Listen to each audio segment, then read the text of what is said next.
Hello students, welcome back. Last class में हमने present continuous tense करा था, बट हमने उसके सिर्फ 2 सेंटेंसेस करे थे, affirmative type and negative type, है ना। और आज हम इसका टाइप करेंगे इंटेरोगेटिव। आज हम प्रेजेंट कॉन्टिन्यूअस टेंस के इंटेरोगेटिव सेंटेंसेस करेंगे। ओके, सो अब आप अपनी स्क्रीन पे यहाँ पे बेटा स्क्रीन पे आप देखेंगे इंटेरोगेटिव सेंटेंसेस, जिसका सबसे पहले मैंने रूल मेंशन किया है। यहाँ रूल में आप देखेंगे सबसे पहले हम लिखेंगे अपनी हेल्पिंग वर्ब। हमारी हेल्पिंग वर्ब है is, am, are. Okay, then subject आपको पता ही है, आपने प्रेजेंट सिंपल प्रेजेंट टेंस में भी अच्छे से समझे थे। I, we, you, they, he, she, it, name, ये सारे हमारे सब्जेक्ट होते हैं।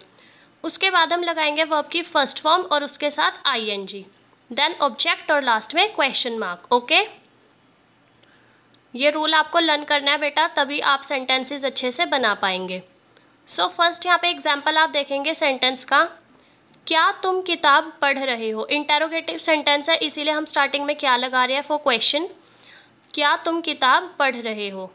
अब क्या तुम, हम यहाँ पे अपनी हेल्पिंग वर्ब लगाएंगे इज, एम, आर में से। सो इज, एम, आर में से हम यहाँ पे क्या यूज़ करेंगे, आर क्यों, क्योंकि हमारा सब्जेक्ट है तुम, और तुम को इंग्लिश में बोलते हैं यू। ओके, सो यू को देख के हमने स्टार्टिंग में आर लगाया, आर यू। उसके बाद हमारी वर्ब आएगी, वर्ब मीन्स काम, काम है यहाँ पे पढ़ना, किताब पढ़ रहे हैं ना, पढ़ना। और पढ़ने को इंग्लिश में बोलते हैं रीड। रीड के साथ हम ING लगाएंगे, आर यू रीडिंग। उसके बाद हमारा आएगा ऑब्जेक्ट। ऑब्जेक्ट है किताब, किताब के लिए हमने लगा दिया अ बुक। ओके, और लास्ट में क्वेश्चन मार्क। ऐसे ही नेक्स्ट सेंटेंस आप देखेंगे, क्या वे लड़ रहे हैं, क्या वे लड़ रहे हैं। सो क्या के लिए हमने लगाया आर क्यों लगाया, बिकॉज हमारा सब्जेक्ट है वे, और वे को इंग्लिश में बोलते हैं दे, और दे के साथ इज और एम दोनों ही यूज़ नहीं होते, दे के साथ आर यूज़ होता है। दे के साथ हम हेल्पिंग वर्ब यूज़ करेंगे अपनी आर। So are they. उसके बाद हम लगाएंगे वर्ब। वर्ब यहाँ पे है लड़ना, लड़ने को इंग्लिश में बोलते हैं fight. Are they fighting. Fight हम खाली अकेला नहीं लिखेंगे, उसके साथ ING भी लगाएंगे, और फिर क्वेश्चन मार्क, बिकॉज यहाँ पे हमारा कोई ऑब्जेक्ट था ही नहीं। थर्ड सेंटेंस में आप देखेंगे स्टूडेंट, क्या दिनेश आम बेच रहा है, क्या दिनेश आम बेच रहा है। क्या के लिए हमने इज लगाया, क्योंकि दिनेश कोई नेम है और नेम के साथ हम इज यूज़ करेंगे, इज दिनेश। उसके बाद है वर्ब। वर्ब है हमारा बेचना, बेचने को इंग्लिश में सेल बोलते हैं, और हम यहाँ पे सेलिंग लिखेंगे, बिकॉज यहाँ पे वर्ब की first form plus ING use होगा। इज दिनेश सेलिंग व्हाट, क्या बेच रहा है वो बेच रहा है आम, तो आम के लिए हम लगाएंगे द मैंगोज, बिकॉज वो कोई एक आम तो बेचेगा नहीं, ऑफकोर्स बहुत सारे आम ही बेचेगा, है ना। सो हमारे इंटेरोगेटिव सेंटेंसेस कंप्लीट हुए। नेक्स्ट आप देखेंगे बेटा अपनी स्क्रीन पे नेगेटिव इंटेरोगेटिव। अभी हमने इंटेरोगेटिव का अफर्मेटिव किया था, अब हम करेंगे नेगेटिव इंटेरोगेटिव। नेगेटिव इंटेरोगेटिव भी सेम है, बट यहाँ पे बस हम नॉट यूज़ करेंगे, और वो नॉट कहाँ आएगा, सब्जेक्ट के जस्ट बाद, हेल्पिंग वर्ब के बाद नहीं, सब्जेक्ट के जस्ट बाद। ओके, सो स्टार्टिंग में हम वही इज, एम, आर यूज़ करेंगे, अपना हेल्पिंग वर्ब, देन सब्जेक्ट, उसके बाद नॉट, फिर वर्ब की first form plus ING plus object, और देन क्वेश्चन मार्क। ओके, ये रूल भी आपको लर्न करना पड़ेगा, सब्जेक्ट के जस्ट बाद आपको नॉट लगाना है फॉर नेगेटिव इंटेरोगेटिव सेंटेंसेस। यहाँ पे भी मैंने 3 सेंटेंसेस दिए हुए हैं for example. First sentence, as you can see students, क्या भालू नहीं दौड़ रहा है, क्या भालू नहीं दौड़ रहा है।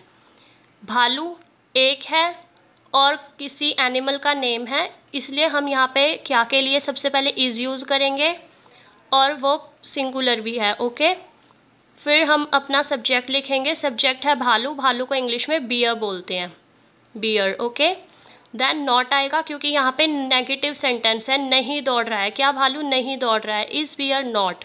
वर्ब आएगा, वर्ब है दौड़ना, दौड़ने को रन बोलते हैं, और ये प्रेजेंट कॉन्टिन्यूस टेंस है, इसीलिए हम यहाँ पे रनिंग यूज़ करेंगे। प्रेजेंट कॉन्टिन्यूस कोई भी सेंटेंस हो बेटा, उसकी पहचान ही ये होती है कि उन सेंटेंसेस में वर्ब की first form plus ING use होता है। ओके, ये आपको ध्यान रखना है। नेक्स्ट सेंटेंस है, क्या वह कांप नहीं रहा है, कांपना जैसे ठंड से कांपते हैं, ओके।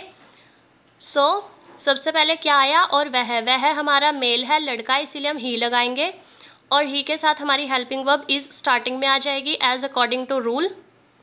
सो इज़ ही, उसके जस्ट बाद नहीं के लिए नॉट, कांपने को बोलते हैं शिवर, और ये कॉन्टिन्यूस है इसीलिए हम शिवरिंग लिखेंगे। Is he not shivering, then question mark, यहाँ पे भी कोई भी ऑब्जेक्ट नहीं बचा। ओके। थर्ड सेंटेंस आप देख रहे हैं स्टूडेंट्स, क्या हम विश्राम नहीं कर रहे हैं, क्या हम विश्राम नहीं कर रहे हैं। ओके। क्या के लिए हमने लगाया आर, क्योंकि हमारा सब्जेक्ट वी है और वी के साथ आर यूज़ होता है। उसके जस्ट बाद, आर के जस्ट बाद subject, then not, are we not, क्योंकि विश्राम नहीं कर रहे हैं, और विश्राम करना इज़ आर सब्जेक्ट, जिसे हम इंग्लिश में बोलते हैं रेस्ट। हम यहाँ पे रेस्टिंग लिखेंगे as according to rule, are we not resting. Okay. I hope आप सबको ये अच्छे से समझ आया होगा। फिर भी कोई प्रॉब्लम हो तो बेटा आप वीडियो को दोबारा से देख सकते हैं। आगे आप अपना प्रैक्टिस वर्क देखेंगे। प्रैक्टिस वर्क में मैंने आपको यहाँ पे 10 सेंटेंसेस दिए हुए हैं, जिसमें इंटरोगेटिव और नेगेटिव इंटरोगेटिव दोनों इंक्लूड हैं। आप इनकी प्रैक्टिस करना अच्छे से। Okay, thank you.